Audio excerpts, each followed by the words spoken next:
We must let go of the life we have planned so as to accept the one that is waiting for us. This quote points to a fundamental spiritual paradox. The life we most deeply long for cannot be reached by force, design, or rigid intention.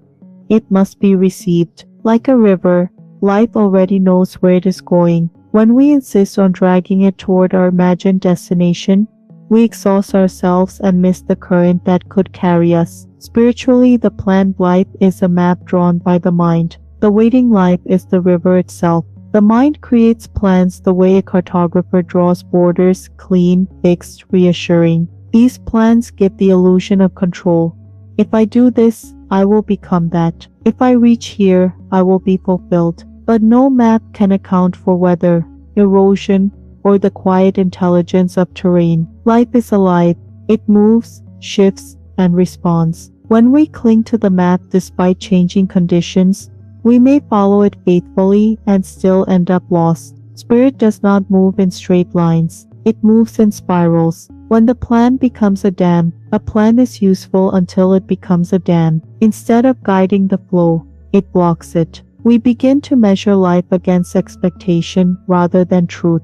Joy is postponed. Presence is sacrificed for projection. Spiritually, this is where suffering intensifies, not because the plan failed, but because we refuse to release it. Like water pressing against a dam, life builds pressure. Eventually, something gives. What feels like collapse is often release. In nature, growth is guided by pruning. A gardener cuts back healthy branches not to punish the plant, but to allow stronger fruit to emerge. From the plant's perspective, this feels like loss. From the gardener's perspective, it is preparation. Spirit works in the same way. Plans are often pruned not because they were wrong, but because they would limit what we are becoming. A life once suitable becomes too small for the soul that has outgrown it. Letting go is not failure, it is refinement. Crossing the desert without a compass. There are moments on the spiritual path when the plan dissolves,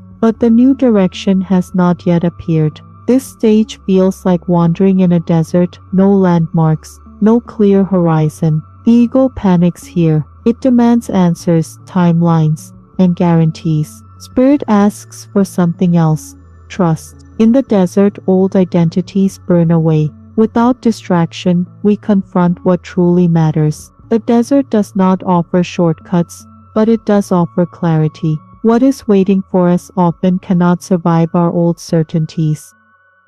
The seed that surrenders to the dark. Every seed carries a plan. It imagines becoming a plant. But before it can grow, it must disappear into the soil. In the darkness, it dissolves. The form it once knew dies, so that a new form can emerge. If the seed resisted burial, it would never bloom. Spiritually, letting go of the planned life is this burial. It feels like disappearance. Yet it is the necessary condition for transformation. What is waiting for us is not built on who we thought we would be, but on who we are becoming. The life that cannot be predicted. The life waiting for us is rarely dramatic in the way the ego imagines. It is often quieter, humbler, and more honest. It may look simpler, but it feels truer.